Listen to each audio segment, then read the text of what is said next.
이 벚꽃이 좀 절정을 치닫는 느낌이 듭니까? 예. 어제 결혼식 때문에 진해는 갔더니만은 진해는 아직은 아닌 것 같더라고요. 근데 이제 우리 동네는 아마 피크 같습니다. 여기가 조금 더 빠른 것 같고 너무 멋있어요. 부활절하고 딱 마주치니까 너무 좋습니다. 예, 신앙생활의 어떤 그 피크가 사실은 이 부활이라고 하는 관문을 통과하는 거예요. 우리가 믿는다라고 할 때에 거기에 빠뜨리지 말고 담겨 있는 것은 우리는 부활을 믿습니다. 주께서 부활하셨음을 믿고 또한 우리의 부활을 믿습니다 하는 거죠. 근데 문제는 이게 믿기가 쉬워요, 어려워요? 왜 싫을까요? 그러면은 사실이니까. 설교를 더 이상 안 해도 될 것 같아요. 그렇게만 되면 되죠. 이게 부활이 사실이다고 그렇게. 근데 사실은 내가 현장이 없었잖아요. 그죠? 예수님이 부활하신 것은 언제적 이야기입니까?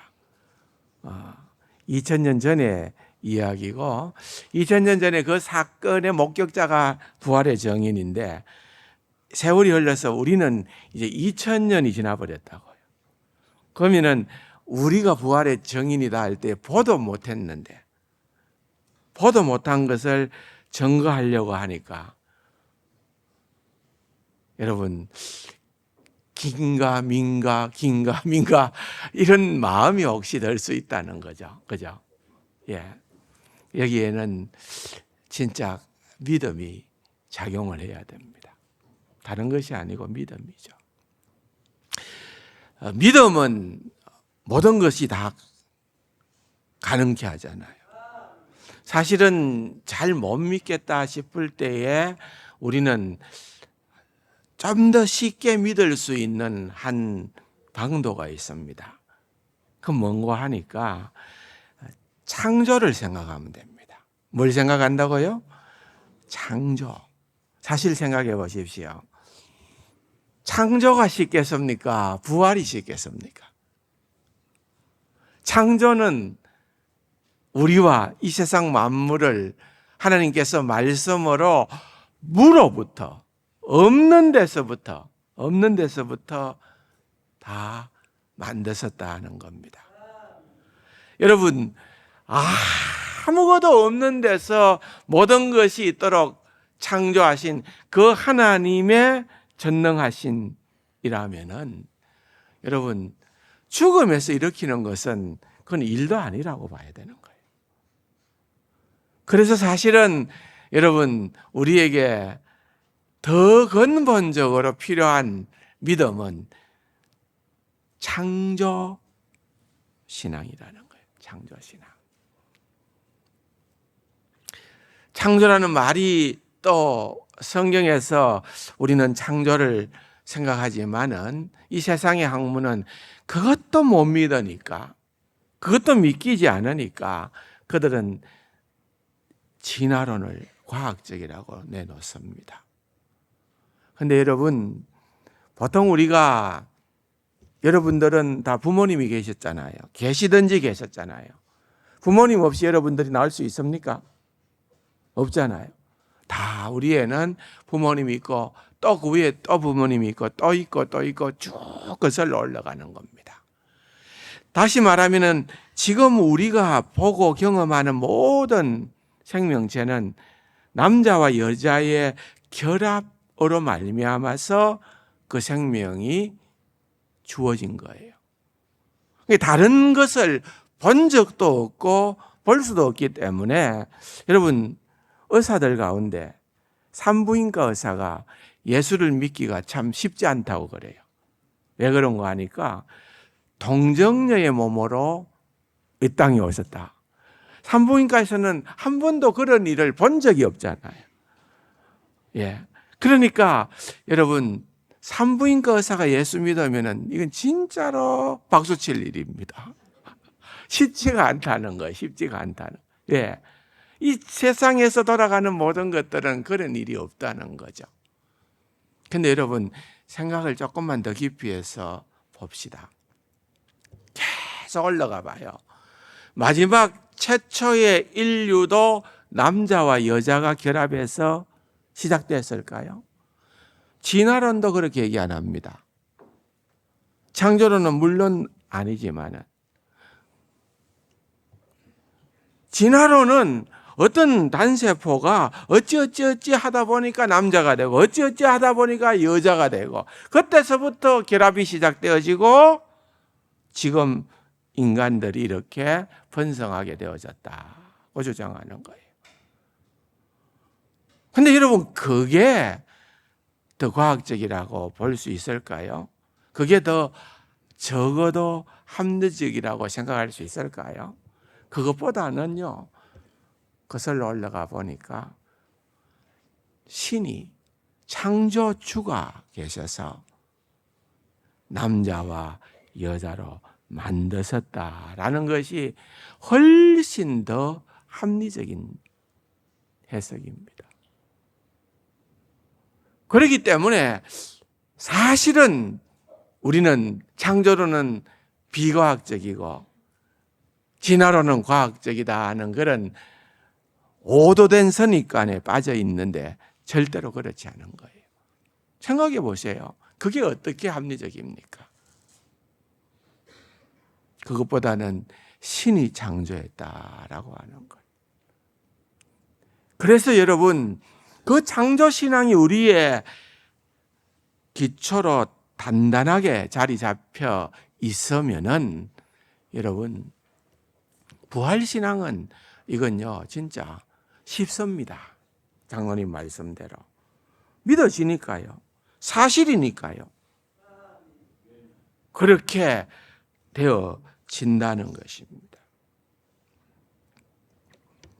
오늘 우리가 읽어본 사도행전 1장에 보니까 우리가 계속 옆차례 나누었듯이 1장 3절에 보면은 부활하신 주님께서 40일을 이 땅에 머무시는 동안에 하신 일이 두 가지가 있어요. 1장 3절에 보니까 하나는 살아 계심을 나타내서 부활을 증명했다.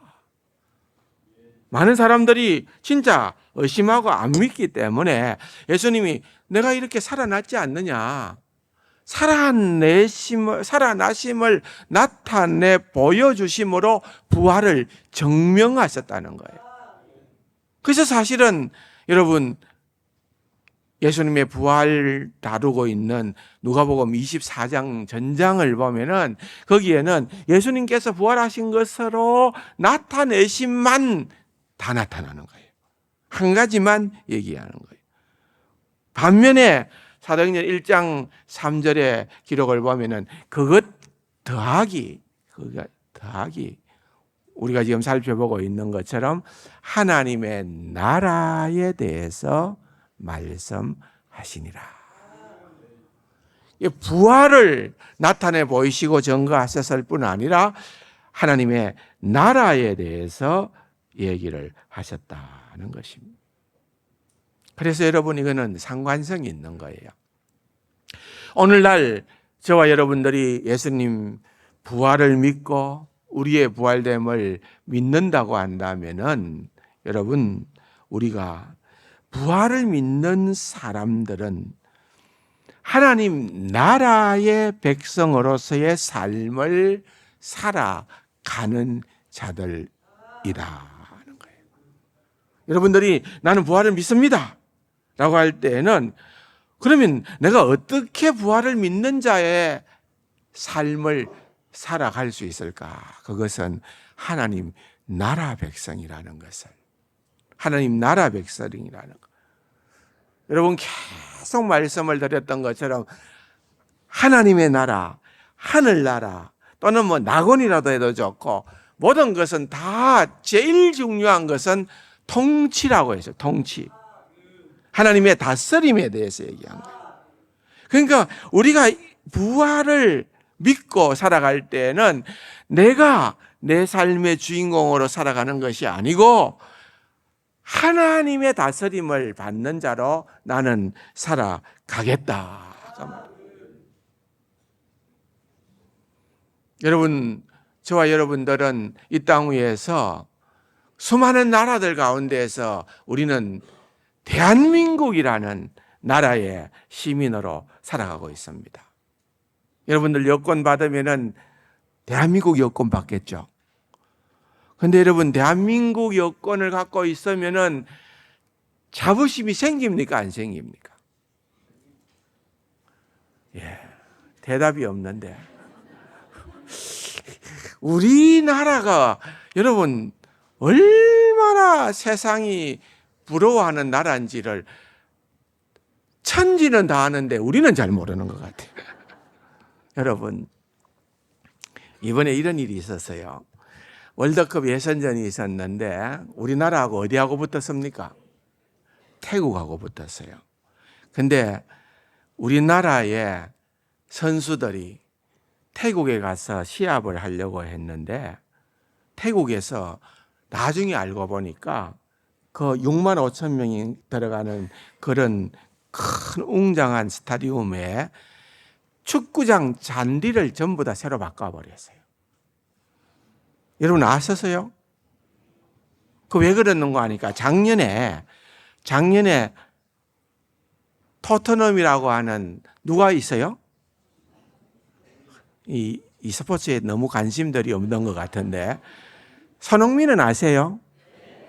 그걸만 알면 됩니다. 손흥민이 소속된 이 토트넘이 아시아 투어를 갔는데 태국을 갔어요. 그래서 손흥민을 보기 위해서 구름대같이 사람들이 몰렸는데 경기가 열리지를 못했어요. 갑작스러운 폭우로 인해 가지고 아무리 해도 축구를 할 만한 환경이 안 된 거예요. 그래 가지고는 결국은 못했던 거예요. 근데 태국 사람들이 그때부터 가졌던 것은 뭔가 하면은 우리 평생에 손흥민이 축구하는 것을 현장에서 눈으로 보는 것. 이게 간절한 소망이었습니다. 여러분들 그런 소망이 있습니까? 예. 그래서 이번에 갔잖아요. 여러분, 구항이나 가면은 도로를 차단한대요. 그런데 우리 축구 선수들이 숙소로 이동하고 또는 경기장으로 이동할 때에 도로를 다 차단시켜 줬대요. 도로를. 대단한 거 아닙니까? 잔디를 수백억을 들여 가지고서 잔디를 바꾸어서 가장 좋은 조건으로 손흥민이가 뛰는 것을 우리 눈으로 한번 보겠다. 이기고 지는 건 아무 관심 없어요. 예, 아무 관심이 없어요. 손흥민이 보겠다는 거예요. 손흥민이가 어느 나라 사람입니까? 예, 대한민국 사람입니다. 여러분, 대한민국이 보통 나라 아닙니다. 예, 어디 가서 나가면은 아무나 붙들고 손흥민이 아느냐 물으면 다 안다 거예요. 내가 같은 나라 백성이다. 그러면 됩니다. 그 이름 민자가 우리 아들 민자도 민자거든요. 보통 민이 그러면 됩니다. 예. 여러분 그런 거 아니겠습니까? 대한민국 국민으로도 이렇게 좋은데 여러분 제가 장황하게 이 얘기를 한 것은 하나님의 나라 백성이라는 것, 하늘나라 시민권이라는 것에 대해서 우리가 얼마나 감격하고 좋아하고 기뻐하며 살아가느냐 그겁니다. 왜? 여러분 이건요 비교할 수가 없어요. 대한민국 시민하고는. 우리가 이 세상에서 살아가면서 모든 사람들이 어려운 숙제들을 안고 살아갑니다. 그 숙제의 난제의 최고봉은 죽음 아니겠습니까? 그런데 그 죽음이라는 관문조차도 우리에게는 하나의 지나가는 과정에 불과하고 우리는 사망 안에 서는 것이 어디 있느냐? 결단코 죽음을 두려워하지 않는 부활신앙을 모두가 소유한 하늘나라 백성 되었다는 것. 여러분, 이건요, 우리가 좀 돈이 없어도, 우리가 좀 권력이 없어도, 우리가 좀 공을 못 차도, 여러분, 우리가 자신만만해도 되는, 자신만만해도 되는. 예. 왜? 하나님 백성이기 때문에 그렇다는 거예요. 왜? 하나님이 다스려 주시는 하나님 백성이기 때문에 그렇다는 거예요. 이 땅은 말씀을 드렸듯이 이미 예수님의 초림에 주님께서 이 땅에 오셨잖아요. 하나님의 나라가 임했다고 그랬잖아요. 그러나 그 하나님의 나라가 아직 완성되지 않았다. 언제 완성된다? 재림 때에. 앞으로 완성되어질 그 하나님의 임의와 아직 이 사이 기간에 살아가는 자들이 저와 여러분이고 교회라는 거예요. 교회라는 것. 그래서 교회는 영원한 게 아닙니다. 교회는 이 사이 기간에만 존재합니다. 이제 주님이 재림하시면은 그때부터는 온전한 하나님의 통치가 펼쳐지기 때문에 더 이상 교회라는 게 없어요. 필요가 없어요. 그러나 이 임의와 아직 사이에 우리는 하나님의 백성으로 하나님의 통치를 받으며 살아가는 자들이다. 그 말입니다. 하나님의 통치와 하나님의 그러한 다스림을 받으면서 살아가는 공동체, 개인, 그것이 바로 우리 하나님의 나라 백성의 특징이라는 것입니다. 하나님의 다스림을 받는다라는 말을 다른 말로 하면은 그것은 말씀에 순종한다고 말합니다. 왜? 이 하나님의 말씀은 하나님의 법인 거예요.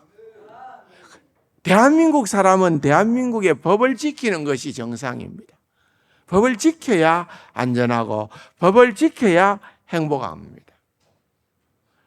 우리가 하나님의 다스림을 받는다라고 하는 것은 그냥 내 마음대로 살겠다는 것이 아니라 끊임없이 우리는 하나님께서 우리에게 주신 하나님의 법대로 살기로 노력하고 애를 쓰는 그러한 자다. 그 말인 것입니다. 그래서 좀 무직하지만은 우리는 이 하나님의 말씀을 순종하는 자로 살아가는 것. 어렵고 힘들지만은 많은 희생을 대가를 지불해야 되지만은 결국은 그렇게 살아보니까 진짜로 참 기쁨을 누리더라. 참 희열을 누리더라. 왜? 그게 바로 하나님의 나라를 맛보는 것이기 때문에 그렇다는 거예요. 마태복음 6장 33절에 너희는 먼저 그의 나라와 그의 의를 구하라 라고 하는 그 말씀도 이것은 하나님의 다스림을 사모하라 그 말입니다. 하나님의 다스림을 사모하라. 내가 내 삶의 주인공이 아니라는 거예요. 내 마음대로 살아도 된다 그 말이 아니에요. 우리는 하나님의 다스림을 받는 자.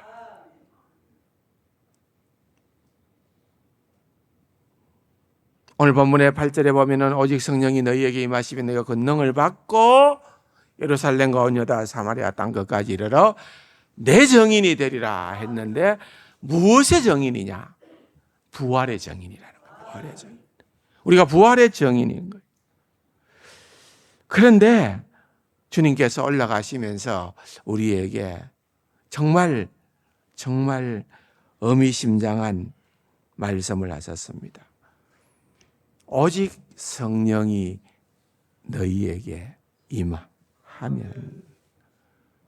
그렇기 때문에 우리는 그냥 내 마음대로 살아가는 자들이 아니라 성령님을 사모하고 기다리는 자. 약속하신 성령을 기다리라. 구약에 예언하신 그 성령님을 기다리라. 왜 성령님을 기다려야 했을까요? 여러분, 우리가 부활의 정인이 제대로 되려면은, 부활의 정인이 제대로 되는 방법은 성령님께서 우리에게 확신을 주어서 가능하다는 거예요. 뭘 준다고요? 확신입니다. 확신. 여러분, 옆에 계신 분들에게 확신합니까? 물어보십시오. 확신합니까? 확신.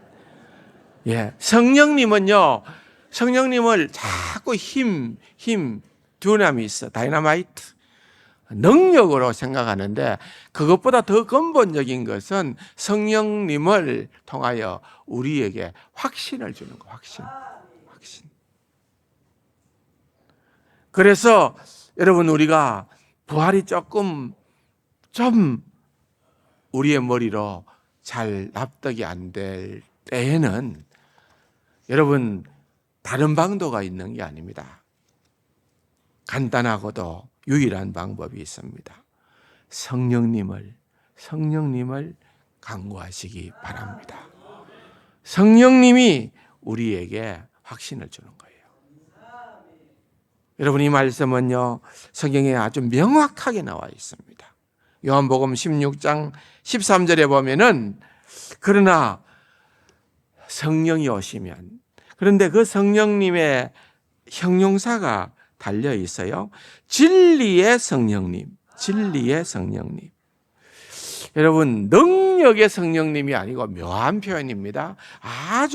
이것은 아주 의미심장한 표현입니다. 진리의 성령님이 오시면 그가 너희를 모든 진리 가운데로 인도한다 그랬습니다.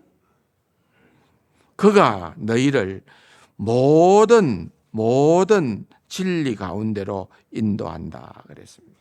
그런데 여러분 아시다시피 진리는 누구에 관한 걸까요? 진리는 예수님이거든요. 그래서 모든 진리 가운데로 인도한다는 그 말은 성령님께서, 진리의 성령님이 오시면은 우리로 하여금 예수 그리스도의 모든 것, 예수 그리스도의 십자가의 죽으심, 예수 그리스도의 부활하심, 예수 그리스도의 성전하심, 예수 그리스도의 다시 오심, 이 모든 것을 다 깨달아 알 수 있도록 해주시는 이는 성령님이시다. 성령님이시다. 그 말이에요. 그래서 요한복음 14장 26절에 보면은 보혜사 곧 아버지께서 내 이름으로 보내실 성령, 그가 너희에게 모든 것을 가르치고 내가 너희에게 분부한 모든 것을 생각나게 하리라 그랬어요. 자, 여기에 보면은 보혜사라고 그랬어요. 성령님을 뭐라고 얘기해요?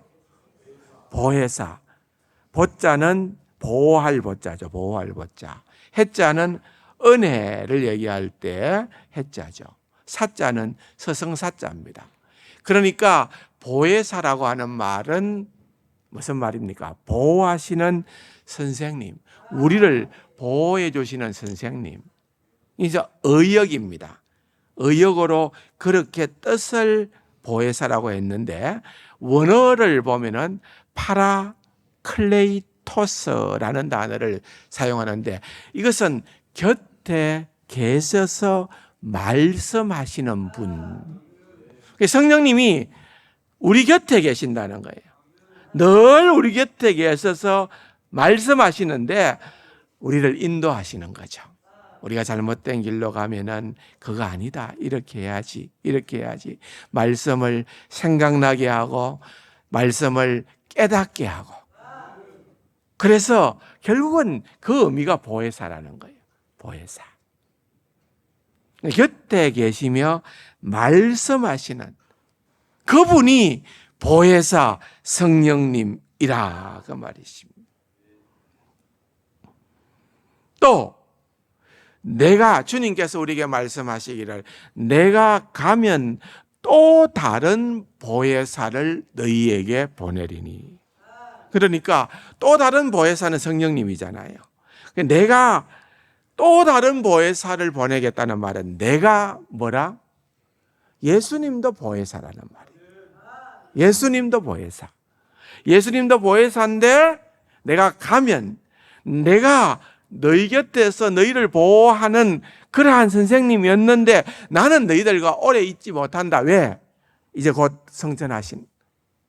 그러니까 나는 그렇게 가지만은 또 다른 보혜사가 너희에게 오면은 그분은 진리의 성령님이시고 그분은 우리와 영원토록 함께 하시는 보혜사다. 그 말입니다. 그 성령님, 그 보혜사가 여러분 우리에게 있다는 거예요. 그 보혜사가 진리에 관한 모든 것을 가르치고 또한 생각나게 하고 또한 깨닫게 해 주신다. 여러분 그렇잖아요. 가끔씩 그냥 여러분 하나님 말씀을 읽거나 듣는데 그냥 전에는 몰랐는데 그 말씀이 콱 나에게 그냥 구름이 거치듯이 깨닫게 되어지는 경우가 있어요. 누가 하신 거예요? 보혜사 성령님이 하신 일입니다. 그러므로 오늘 이 시간 우리가 부활절을 맞이하면서 우리는 오직 이 보혜사가 그 성령님이 우리와 또 요한복음 14장 16절에 보면은 영원히 떠나지 않고 우리와 함께 하시는, 그래서 그 성령님으로 말미암아 우리는 진리를 깨닫게 되고 예수 그리스도가 어떤 분인가를 알게 되고 그분에 대한 모든 것을 아는 것 가운데 그분이 부활하신 주님임을 우리는 믿게 되고, 그래서 뭐예요? 확신이 생겨나며 2000년이 지나고 우리가 그 당시에 현장에서 보지 못했다도 누가 우리에게 확신을 시켜주는 거예요? 성령께서 우리에게 이것을 확신시켜 주심으로 말미암아 여러분 우리는 부활의 증인으로서의 삶을 살아갈 수 있게 되는 것입니다. 사랑하는 성도 여러분, 오늘 제목이 뭡니까? 부활이 우리의 뭐라고요? 소망입니다. 부활이 우리의 뭐라고요? 희망입니다. 부활이 우리의 희망입니다. 제가 몇 년 전에 교단 그 선교부 일로 아프리카 남아공화국을 한번 다녀온 적이 있습니다.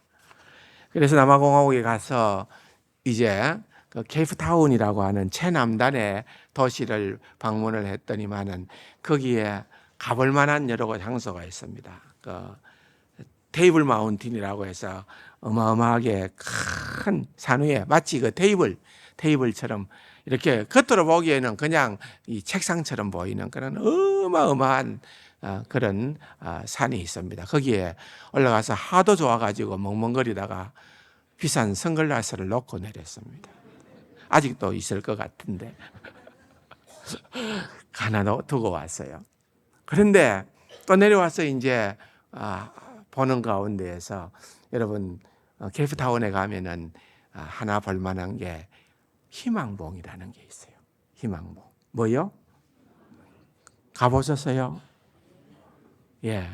한번 기회가 되면은 신혼여행을 가든지 한번 가봐도 좋을 것 같아요. 희망봉.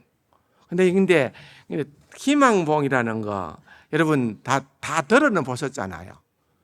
원래 봉이라는 것은 곧 우리도 홈이곧 장상곧 이렇게 하듯이 곧이라는 말인데 거기는 원래 이름은 폭풍의 곳 또는 죽음의 곳이라는 것이었어요. 왜 그런가 하니까 그쪽을 가보면은요, 이 오른쪽에 내륙을 연하여서 이렇게 유럽 쪽으로부터는 굉장히 파도가 치고 급물살입니다. 그런데 신기하게도 어느 시점, 그 희망봉을 기준해서 한 시점을 들어서 이 왼쪽으로 딱 인도양 쪽으로 딱 넘었으면은 호수처럼 잠잠합니다. 호수처럼. 한쪽은 난리도 아닌데 한쪽은 호수처럼 잠잠해요. 원래 이제 여러분 유럽의 사람들이 향신료 같은 것들을 어디서 다 구입을 했는가 하면은 인도로부터 구입을 했대요. 대표적인 향신료가 이제 후추입니다. 유럽 사람들이 후추를 먹는데 이게 어떻게 이제 뭐 독점을 하든지 이동 과정 가운데에서 굉장히 비싸지는 거예요. 왜냐하니까 이제 육로로 막 그냥 가다 보면은 이 뭐라 할까요? 그 중동 국가를 건너야 되고 이렇게 하다 보면 유럽까지 오는 데에 많이 빼앗기기도 하고 강도 만나기도 하고 그래서 최종 정점이 어딘가 하면 이탈리아예요. 이탈리아에 가면은 더 이상은 안 가요. 이탈리아가 그것을 다 딱 장악을 하고서는 비싼 값으로. 예. 인도에서는 흔하디 흔한 후추지만은 이게 얼마나 비싼가? 금값하고 똑같았대요. 그렇게 비싸게 팔아가지고 이탈리아가 부자 나라가 되는 거예요. 그 옆에 이제 주변에 있는 바깥에 있는 스페인이나 포르투갈은 이 후추를 비싸게 사 먹으니까 화가 나는 거예요. 그래서 우리가 어떻게 하면은 이거 우리가 좀 제대로 구할 수 있을까? 새로운 길을 개척해 보자. 바닷길을 개척해 보자. 마음을 먹은 거예요. 그래가지고 이제 선원들을 배를 통해서 보내어 봤더니만은 거기가 워낙 파도가 많이 치니까 인도양으로 가는 데에 처음에는 건너가지를 못하고 그냥 선원들이 반란을 일으켜서 돌아서는 거죠. 그런데 아주 뛰어난 사람이 그 길을 알게 되어지고 그래서 인도양을 건너서 다시 인도로부터 후추를 사서 무난하게 스페인과 포르투갈로 갖고 와가지고 부자 나라가 된 거예요. 부자 나라가. 그래서 그 곳이 폭풍의 곳 또는 죽음의 곳이 아니라 희망봉으로 그 이름을 바꾸게 되는 거예요. 여러분, 부활신앙이 저는 그렇다고 생각을 해요. 비록 우리가 부활신앙을 믿는다고 해서 세상적으로 떼부자가 되는 건 아니에요. 그러나 여러분, 분명히 다른건데 여러분 부활신앙이 차곡차곡 자리를 매김하면은 다른 거는 몰라도 우리는 영적으로 더 이상 말이 필요 없는 부자가 될 줄로 믿습니다. 그게 중요한 거 아니겠습니까? 이 세상적인 거는 그 아무리 많아도 우리가 못 써보고 갑니다.